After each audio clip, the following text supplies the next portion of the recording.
Hey everyone, Nubkeks here, and welcome to our Diamond 2 to Diamond 1 promotion game. Apologies in advance as well, because I'm very sniffly, I'm still stuffed up. The longest, lingeringest cold in the history of colds ever. The man flu, that's what it is. There we go, that will get sympathy. But yeah, we are the team captain, we are playing on Dragonshire, and we will be second pick. So all in all, a pretty good setup, I think. We'll see exactly how it goes. We are going to be the, the second team to ban. So the first team, very interesting actually, something I've noticed in all of these picks and bans, right, is that Samuro is he's just banned first every single time. Now usually what you can do is you can exploit this if you are the first team that's banning. If there is this one pick that is just overwhelmingly strong and overwhelmingly banned, you can just leave it open with the first ban if you've got the first pick as well, because then it forces the second team to ban something, and you can use that to your advantage. Now, because they banned Samuro, it left me open to ban anything, so I banned away Chen. I think he's very strong in this particular map, yeah, I mean, he's a very, very powerful hero at the moment as well. He can be very difficult to deal with, so I'd just rather not have to deal with him. There you go, they pick up Li Ming, which I think is a very good choice as well. I really don't like, by the way, how the frickin' this sort thing does that. It keeps switching to the other pages. Nebrug over here is offering the Arthas, so I quite like that. He's a Master Arthas as well, but that's fine. I'm going to play Vala. Oh, we actually switched to the Zarya, Master Zarya first pick. So that's actually pretty good. I like all of these first picks and the bans so far. It makes a lot of sense. We're looking to pick up a Brightwing and a Alarak for ourselves as well, which is also very, very good. Most likely we will have another warrior, hopefully another warrior, something along the lines of a Muradin, something with stuns and control and lockdown. That Zarya obviously doesn't really bring, would synergize really well right there. If enemy team grabs themselves a Malfurion, it's probably, arguably the #1 hero healer in the game right now. You also have Oriole and Brightwing are all fairly similar, and on this map as well they can all work, I think. And they pick up the Greymane too, which is rather unusual. I don't think it's a great pick at the moment, though perhaps it is good against the Zarya somewhat. So I'm just wondering what warrior he's going to take.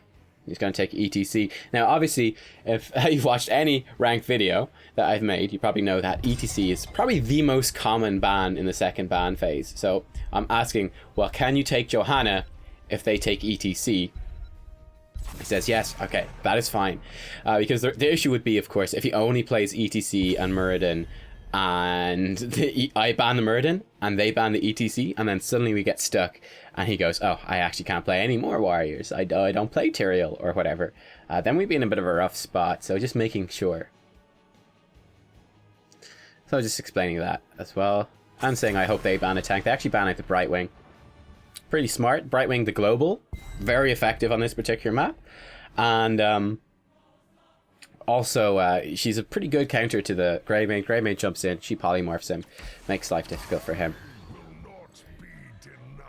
We pick up the ETC and the Gul'dan. So I love the ETC. The Gul'dan, a little bit skeptical about it. He has been getting a lot of play in the sort of the BlizzCon games, the pre-BlizzCon week. The pro teams have been playing him a lot. So it's definitely something that's kind of on the up and up. He's got great wave clear, great sustain damage. He does a lot of damage, but he can be a little bit, I don't know, I'm not sure that sustain damage is exactly what we need, but we'll see. They pick up the Thrall, and I actually recognize this guy Rodrigo as being a very good Thrall player, so I was just kind of saying to the team, and instead of picking up a warrior, they actually go for an Alarak themselves. So they're running a no warrior team, but they've got pretty crazy damage. And our healer locks in the Oriole, which is like another one of the top 3 healers. But what we are going to see as we go into this game very, very quickly is that the enemy team have a ton of poke damage. The Greymane vials being thrown in. We're going to have, I suppose, even Malfurion will do a little bit of poke at Moonfire. We're going to have the Thrall Qs. We're going to have all the Li Ming, the orbs, and the missiles. Then we're going to have the Alarak, the lightning from Alarak, and even his combo if he ever gets it off at anyone. They have a ton of poke damage coming out on us. And actually, it's going to be basically the story of this game is that we don't have a lot of ways to charge up the Oriole healing. I think I say it about halfway through this game. I'm like, guys, like this is Like, people are you're gonna see, I think there's gonna be a lot to be said about attitude and stuff in this game, particularly from the Zarya. I was really unimpressed with her attitude. Her play was okay, but very much unimpressed with her attitude. You can see they're going for very much a poke build already with the Grey main, indeed, as well. So that's kind of scary. But yeah, I mean, I think picking the Oriole into this is a huge mistake. She certainly works well with Vala and with Gul'dan, like very well with them, in fact. But I think it's a pretty big but, is that we are just going to get poked into oblivion, because Oriole cannot handle hyper aggression. She cannot handle hyper poke, because she needs her teammates to be doing damage to actually generate any energy. For example, right now, we've all taken quite a chunk of damage, right? There's no way for her to actually heal us up. Like, that's as much healing as she can do from all of that. We're all nearly dead, and if myself and Gul'dan are nearly dead, and we cannot get up to start attacking things, like, if we cannot actually attack things, we're not actually going to generate any hope for her, and she's not going to be able to do much healing. So it's definitely going to be an issue kind of going forwards through this game. Whereas someone like Right Wing, obviously, she does all of her nice sustained AoE healing, regardless of how much mana she has, what her teammates are doing. She's just constantly doing those pulses whenever anyone needs some health nearby. Anyway, I'm kind of rotating around here. So there's actually quite a lot of discussion in this game as to who should be solo top. I would have probably said Gul'dan. I'm not sure. I didn't see in the chat there at the start why he said he wouldn't. He would be the ideal target. But ETC is not a bad option either. We still have a warrior. That is Zarya with the team. And then we have a lot of wave clear with our rotation between the Vala and the Gul'dan. So we should have a fairly solid rotation over there. You can see there Alarak is playing very aggressive here. And the team comps do sort of favor this, actually, because we don't have a lot of punish. We don't have any real burst damage, right? Because I kind of picked a sustained damage hero at the start. Now, Vala has a little bit of burst, but I picked a fairly sustained type hero. And then our other pick, in terms of our damage, was, well, Zarya does pretty good sustained damage. And then Gul'dan does a very high sustained damage, but we don't actually have any burst. And it's going to be very difficult, right? The enemy team, their weakness is they have no warrior. They're very squishy. They've got very high damage, they've got very high poke, but we don't really have any burst damage to punish them with.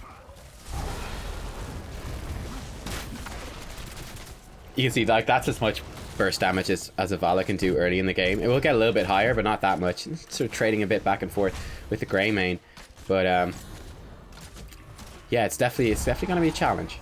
But yeah, the ETC, I think ETC top lane is fine. It gets much better once he gets Echo Pedal at 7. But he'll be able to hold on his own, hopefully, for a little while. And then if he does go split push, you know, like Echo Pedal into, what you call it? Oof, big combo from the Alarak. Should have been paying more attention to that. If he does go Echo Pedal into stage dive, then he can be very effective as a top laner. And we just get absolutely wrecked by the damage output these guys have, the CC and the combos they have. Like the Alarak combo, that if they get hit by a Thrall route afterwards, if they get pulled into a Malfurion route, they have a very, very scary team composition. In terms of their pick potential in the early game, it's going to be quite scary. Now, of course, we should have a large advantage in the team fights because we have damage. We've got CC, and they do not. I mean, even Mosh Pit. There's definitely potential for Mosh Pit being the go-to talent here, in fact. Probably would be the better choice. We'll see. But yeah, I think once heroics come online, we should have a bit of an advantage. But until that point, it's going to be pretty challenging, really. Here the enemy is channeling the Dragon Knight. I'm very low on health. But yeah, you can see the Zarya, she's saying that Vala must go top, not ETC. I disagree with this. Very much. I would say that if we're going to put anyone up there, then I would say Gul'dan or ETC are the options. I foolishly walk into that and take a big chunk of damage. So I have to Hearthstone. But yeah, I think ETC is a perfectly legitimate question. You know, why? Why would you put Vala up top as opposed to anyone else? I'm very squishy, very vulnerable to being ganked. I've got no self-sustain whatsoever. Seems like quite a poor choice. That Vala, it makes a lot of sense for Vala to go with the team. You could have Gul'dan up top, who self-sustains off the lane with his drain life. He could basically stay in that lane forever. And yeah, he can just stay back near the towers because his wave clear is so high. He doesn't need to be out aggressively in the lane. So his lack of mobility and escapes doesn't actually matter, right? Whereas in this 4-man rotation, Vala's got the mobility, the speed, that it would be okay. But yeah, you can see what I mean already very much at the start of this game. This guy's basically tilted before you even begin, this Zarya player, which is mad. I actually played with him in the last game. So I'm just going to mute everyone because I don't want to listen to this shit, basically. There's no point, absolutely no point in listening to people just arguing amongst each other. Like Gul'dan said, you know, just fucking play, right? Just fucking play, stop bitching. Which I actually played with the Zarya player in the previous game. I didn't put it up on the channel. But yeah, and he was fine in that one. So I don't know why he's tilted, but he's tilted as fuck right now. And the crazy thing is that he's wrong, so that makes it even more baffling, right, as to why he's so obsessed with this idea that we should have Vala up the solo lane, as opposed to the other heroes. It doesn't make any sense. But yeah, he's you can see he's already bringing a lot of negativity and accusations into the chat. Yeah, it's pretty bad. I do turn the chat back on a little bit later, but not right now. Kind of catch them off here in a little bit. There you go. You can see they've quite a powerful ability to turn around on us and do some damage. And they are level up, which is quite scary as well. With that first Dragonite and just the advantages they've been able to create around the map, it's making things quite hard. You can see that this is the CC combo that the team can do. You can see that happen to the Gul'dan, and there was absolutely nothing that we could do to save him. You can see Zarya is almost definitely complaining in the chat right now. But we're much happier because we can't see it, right? There's absolutely nothing for us to gain from listening to this guy whine. So just mute him. I mean, again, it's something I've said before. It's like, how often is there an actual, legitimate, tactical discussion in the chat? Not that often. And then, even more importantly, how often does someone who is just whining and giving out actually say something that's useful? Even less often. So just don't bother. You can see how much pressure under right here in the lane, though. Like, Alarak able to position very aggressively. He's like going for these combos. It's very, very scary at the moment for us to try to deal with this particular lane. Anyway, I'm swinging down bottom to try to soak this. Try to push this off and basically ping for help. This would be maybe a good opportunity to try find a pick right here against this Thrall. But unfortunately our teammates die in the middle instead, which is not what we're looking for. And the Zarya has taken over the solo lane up top, which again is really not something you're looking for, right? So this is part of his attitude. You can kind of see that the negative attitude coming through as well.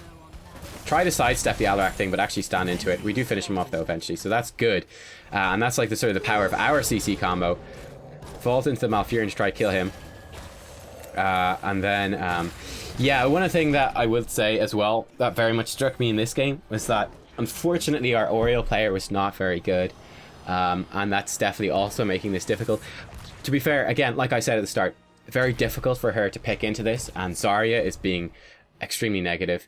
But the Oriole was not very good, and it's actually quite important that your support is good when you're going up against an enemy team like what they have.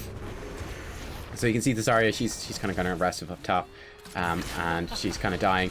ETC actually sort of salvages the situation, and with the stage dive turns what was a pretty bad engagement from the Zarya into actually 2 kills, so that's really good.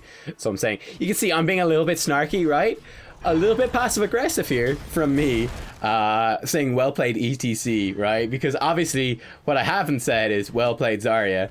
So you can see that you definitely could take that as an insult. I don't normally like being passive aggressive, but I was feeling a little bit snarky. I've noticed this what I've been playing recently with the cold that I have. Whenever I've got a cold or hay fever or something, I'm much more grumpy. I'm much more mean, and I've definitely noticed that in watching the replays and stuff that I've been doing. I'm like, oh yeah, definitely make a lot more snarky comments in the chat than I would. Normally I'd never say anything, but making a few sort of snarky comments or semi-snarky ones. But yeah, it was well played by ETC, so he has gone for stage dive, obviously. No mosh pit, which I'm not sure if that's a good decision. Obviously they've got several interrupts with the Alarak and so on, and Malfurion, and Li Ming. Potential interrupts, though she went for Disintegrate, I'm pretty sure. But yeah, I mean, I guess picking... there's stuff to be said for both heroics. We're having a very tough time here, though, at the moment. But yeah, to finish the thought I was going for earlier, the Zarya, just now, she was bitching in the draft and bitching in the game about, you know, oh, someone else take solo top, and now she's taking it herself, which is, I think, a huge error. I mean, basically, one of her abilities, giving a shield to an allied hero, just doesn't work when she's solo. She's a very weak solo hero, all things considered. She should really be with the team. But I don't know what sort of discussion was going on. I'm just assuming that she got kind of cranky and we sidestepped that. That was a bad Rain of Vengeance for me. Straight between the two of them. That's a very common mistake to make, right? Which is when you've got two heroes kind of running. You want to hit both of them and then you aim your skill shot in between them. You'll see that very often from people. They'll fire their skill shot in between two heroes. You can see the poke damage from the Greymane is very real with that cocktail build. Nice attempt from the Gul'dan to get a turn with the Horrify, but it didn't quite work out. It sent them the wrong way. So that's unfortunate. But that would probably be our in this game, would be the Horrify into like an ETC combo. It's like if we catch them out, it should go pretty well for us. I'm pretty aggressive here, looking for something after the ETC engages, but it wasn't a great engage. There you go. Throwing out what damage you can. Things are looking pretty rough. You see, I'm checking the scoreboard and stuff. I'm checking the heroics. This is a very intense game. When a team goes for just all damage dealers like this, well, with support as well, it gets pretty intense. Not a very good Crystal Aegis right there, and we just get evaporated by the damage. Excellent flank from the Li Ming. She caught me in it and blew up, I think, Zarya as well. She just blew up all of us in that. Brutal. You see Zarya did not use her heroic in that fight. I was kind of like, dude, please. Dude, please. Please use your heroics, please. But he didn't use it. He did die very quickly. But yeah, just a huge damage output from the enemy team. Really turning around on us. And making life very, very difficult. But yeah. You can see here again, I'm not sure what they've been saying. But I'm expecting that they have been kind of giving out to each other, and there's been some hostility in the chat. We've seen people standing still a couple of times, which seems obviously suspicious in that they're talking. So, yeah, you can see I'm saying that a big problem here is that the oil cannot handle poke like this. Actually, I kind of forgotten in the game, because it's a pretty intense game. Or not a pretty intense game, a very intense game when there's that much damage on the line. You're very much on a knife's edge at all points. I've forgotten that the Oriole pick was actually the last pick, right? So she had the full information as to what the enemy team was doing. I think it was just a lack of knowledge on her part that they would have that sort of output right there. We do sidestep the damage from the Alarak, but he does kind of pick us off in the end. And this is looking pretty good for us, actually. Sunring does come out. We have got one kill, which is excellent. But yeah, the Oriole pick really not working out that well. Do you pick off another one? So 2 for nothing, that's pretty good. Bit of a turnaround right there, and that is excellent for us to have. But yeah, like I said already, Oriole really struggles against very aggressive teams where she's not able to generate the hope because her team is being dived on so aggressively, and that's exactly what the enemy team is able to do. Or just there's so much poke, and we don't have equivalent return poke that we're not really able to deal with it. At this point, we're just trying to push some sort of advantage. I'm actually going to tank the tower. I was kind of thinking like we could tank this tower, but my teammates weren't following in, so it actually ended up being a very big error from me. Lose a lot of my health bar for really nothing. No benefit. I was tanking that turret for no benefit. I really want to take that fort out to get us that sort of control down the bottom. I'm actually going to have to Hearthstone now. But yeah, there's only 2 enemy heroes there. I think we could have committed quite safely to taking down the fort earlier and then use that advantage, that sort of map pressure to potentially contest the Dragon Knight. It didn't quite work out though, so we'll survive though. So Thrall was up top, so I'm just pinging that and letting people know. So I'm looking to go pretty aggressive right here. Get knocked away by the Alarak, and then I mess up my heroic because of the knockback, so bit of a mistake. I'll definitely make some mistakes in this game for sure. And I'll talk, I think there's one very large strategic mistake I do make a couple of times that I won't talk about until it happens. But that was pretty good. Get a nice pick in the Alarak, so fall forward aggressively. Get him with the stun. Basically, what I was just talking about, misplaying it, or getting outplayed when we did it around here at the siege camp. Working out right there. See, I was running past. Zarya's asking for assistance. This is a really bad call, I would say. Again, they've got a lot of damage. They've got a lot of power into these narrow corridors with the Li Ming. They've got the Malfroots. Very bad luck for me right there. Got the Malf, and we get exploded. Again, there's absolutely nothing we can do.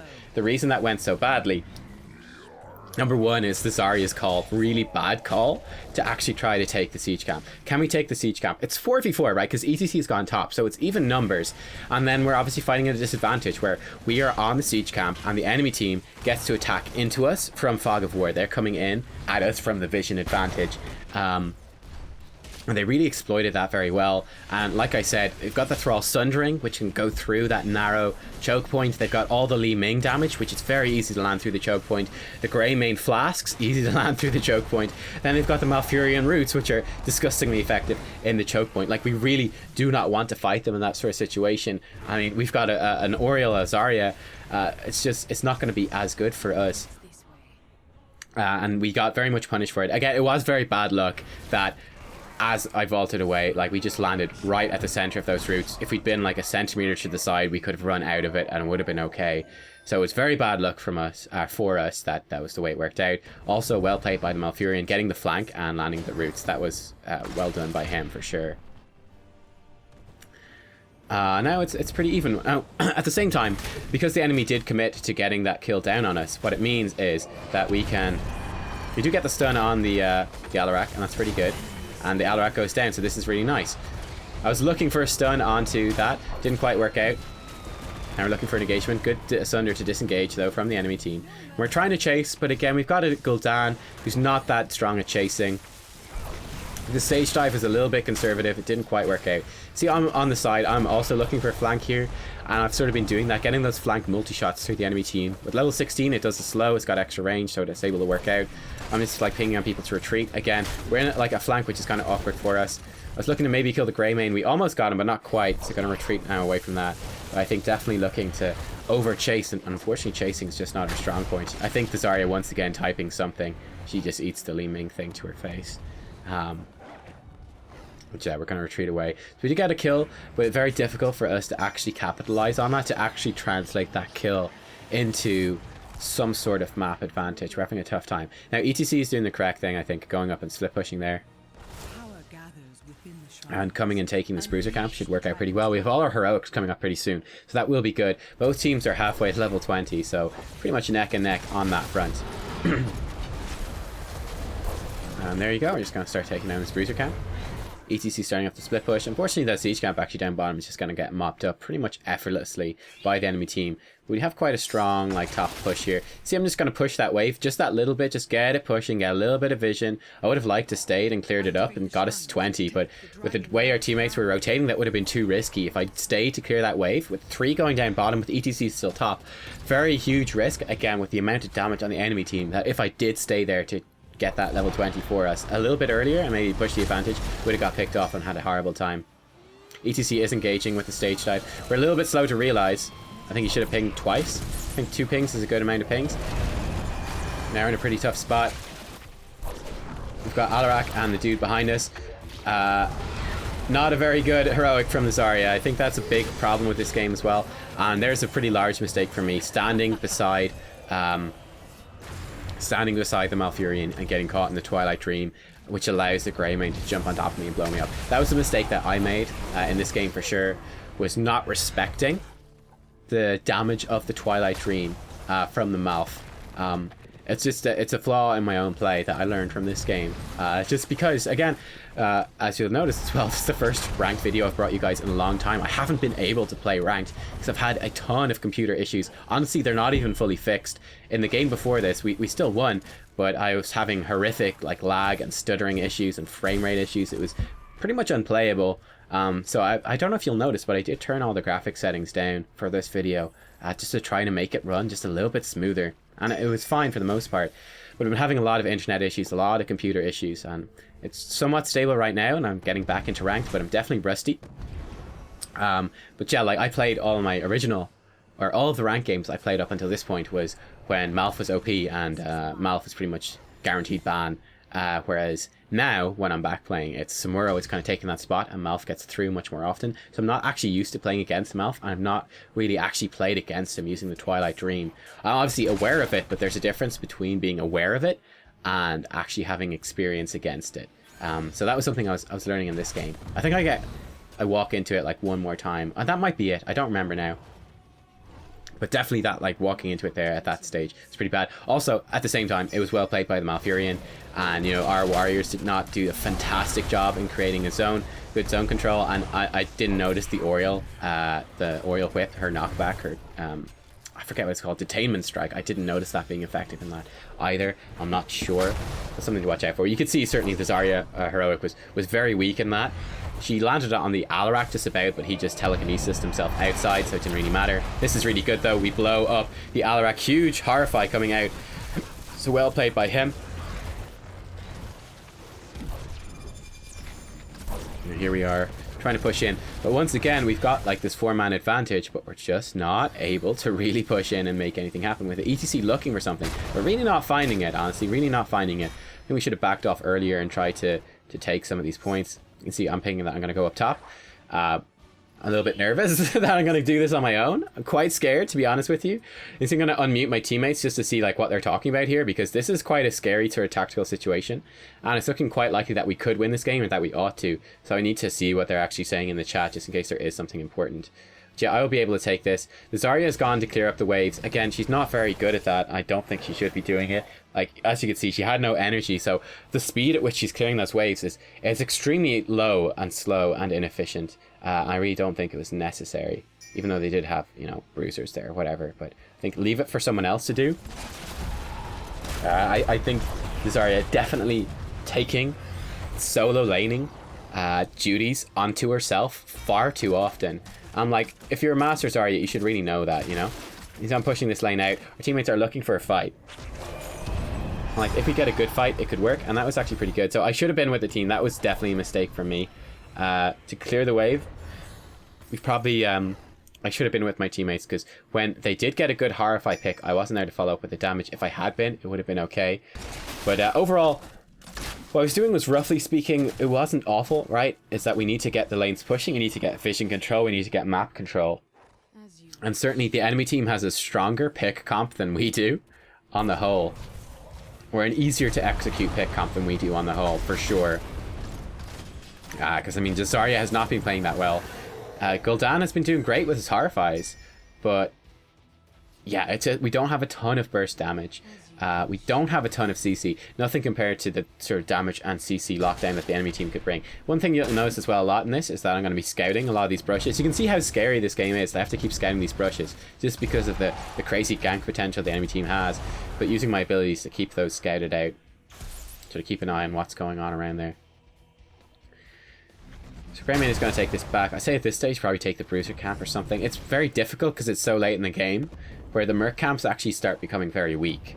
So your actual ability to create good split push pressure with the Merc camps is quite low. You can see just how quickly, for example, this Bruiser camp goes down. It does not last long at all. And that does make things pretty difficult, because the enemy team can clear it up just as quickly. Whereas normally you'd like to use the Bruiser camps or the siege camps to draw people away and use that sort of map rotation to your advantage. It's not going to be the case here. The enemy team is actually pushing in just manually on the bottom fort. Look, I'm wave clearing duties, so the mid lane is not in too much trouble. They're poking in there a little bit. We're able to rotate down though, and I'm going to be here. The rest of the team is hearthstoning. ETC is up top, split pushing, and this is actually in our advantage. ETC is going in. This is great. Greymane goes down instantly. That is fantastic. Nice Horrify, and then follow up by myself. That's pretty good. Actually, the knockback from ETC knocks the Malf into us. I'm not sure how Oriel died, honestly. I don't know. But I got picked off. Yeah, you can see very tough for me. I would say at that time it was a similar mistake, but I would also kind of say at the same time it's not hugely my fault. Moderately my fault, but not hugely. It was very unfortunate. Watching back, what happened is the ETC actually has the second knockback thing. He drops the loudspeakers or whatever when he does his face melt. So he knocked Malf back, and then the speakers knocked Malf back again. And then it knocked Malf into a position where he got a really good Twilight Dream off. Also well played by the Malf, recognizing that and capitalizing on it. So I got Twilight Dream by the Malf, then Sundered by the Thrall, and then Thrall just killed me. And there's nothing I could do at that. Like, once I got hit by the Twilight Dream, I was dead, basically. It was just this inevitable sequence of events. And perhaps I should have dealt with it better. Perhaps not. I'm not sure. Again, you would expect the support heroes would be able to provide more support and protection, but oh well. So the enemy team won that very effectively, but well played. Gul'dan actually just solos out the Li Ming, and that is huge. That's giving us basically the in back into that fight. So Zarya's saying she can't ulti. Again, I really feel like there must be some large misplays from the Zarya and the Oriel, because really they should be protecting the backline far more. I'm like, Zarya should not be looking for damage, right? Zarya's role in this game is purely to defend. Like, Zarya's very good anti-dive. She's a very good anti-dive hero. So if Zarya's going like, oh, like, they just have so much dive, you kind of go, well, you are the hero with a lot of tools to defend against that. Like, you can give your squishy heroes shields. You can use either one of your heroics, can zone very effectively for your squishy heroes, and that should be your number one priority, is keeping these squishy heroes alive. It's not your priority to try to be doing damage, because number one, the enemy team is extremely squishy, so they're going to die either way, right? We're killing them just fine without your damage. What we need you to do is to keep us alive, because their strength is that they can kill us very easily, but their weakness is that they get killed very easily. So you need to counter their strength with Zarya, because that's what Zarya does well. So I ping on going to the top. Need to get rid of this, but Zarya was out of position and gets killed. Picked off by the roots from Malfurion, so well played by her. At this point, really nice flank from the Thrall. I think Bolt of the Storm into a Sundering, and that's everyone dead. Except for me, I'm still alive. Gul'dan is about to be picked off as well. That's all she wrote, folks. That's all she wrote. That's 4 of us dead. They're on the core in the bottom lane. So I'm going to say GG, that's it. That's it over. So unfortunately, we do lose. You see Gul'dan, he's definitely tilted as well. Like, he's kind of flaming. Oh, I think he probably silenced her as well. I would assume, judging from kind of how it was going down earlier, that she continued being quite hostile. And that then she was just, they went, dude, we're just going to mute you. But yeah, you can see Gul'dan is very angry. And then Zarya is just honestly like talking more shit. So yeah, like I don't really like that Gul'dan is being kind of nasty and stuff. I've never seen anyone call anyone a monkey, which is kind of funny. The enemy team did play their comp very well, but the Zarya is talking shit. Like, ETC had loads of engages with he had tons of engages. He really did. With stage dive, he had loads. Like, he started several fights, in fact. So talking complete shit. You can see the Gul'dan did. So I'm gonna report him for intentionally dying there at the end. You know, saying, "Oh, I'm bored." Like, I really don't respect that. I thought it was a really cool game, a really interesting game. And like, yeah, I just thought the enemy team was playing fantastically well. They had really good players, and sure, it was a bit wonky and it might have been a bit frustrating, and it wasn't really working out that great for us at times, but it was still a cool game, right? And you don't often get cool games. You get a lot of one-sided games. You get a lot of games with very poor coordination and stuff. So when you actually do get it was a tough game, it was a very long game. When you get one like that, it's such an unusual game that I was like, I really have no respect for someone who goes, "Oh, I'm bored, I don't want to play this." Like, why are you playing the game then? This is an interesting game. They're not that common. When one comes around, I don't understand why you would not play your best and enjoy it and try to do well. But you could see he was having a lot of mental issues in that game, and that a lot of the criticisms and stuff he was talking about were just purely wrong, and then taking solo lane duties to Zarya and being very inefficient at it when we had an ETC, when we had a Gul'dan, or anything like that. It was a bit of a mess. And I do think that the Zarya kind of threw the game a little bit. I think the Oriel pick didn't help, and I think the Oriel didn't play fantastic either. And then also, I don't think I played that great either. I think I walked into several... I just walked into too much damage. I should have been focused more on staying alive, and then playing reactively instead of sort of playing proactively, and then getting punished by the amount of damage that they had. But again, like I said, I thought it was a really interesting game. I hope you guys enjoyed that one. So give it a thumbs up if you did. We are still on a promo game, of course, because we had enough banked points. This was the second Diamond 2 promo game, by the way, I should say. But the first one was awful. We had a Tracer and a Vala were only damage dealers, and the Vala was just lag, apparently, for the whole game. So she ran around and literally did nothing, and it's like a 10-minute game, so there was really no point in actually showing you that. There was really nothing to say. It was just, we're down a person and we lost. So I decided not to bring you that, but I brought you this one. And hope you guys enjoyed it. I'll be back next time for the next promo game, which we're going to go straight into after this. So stay tuned for that, and I will see you all then. Bye bye.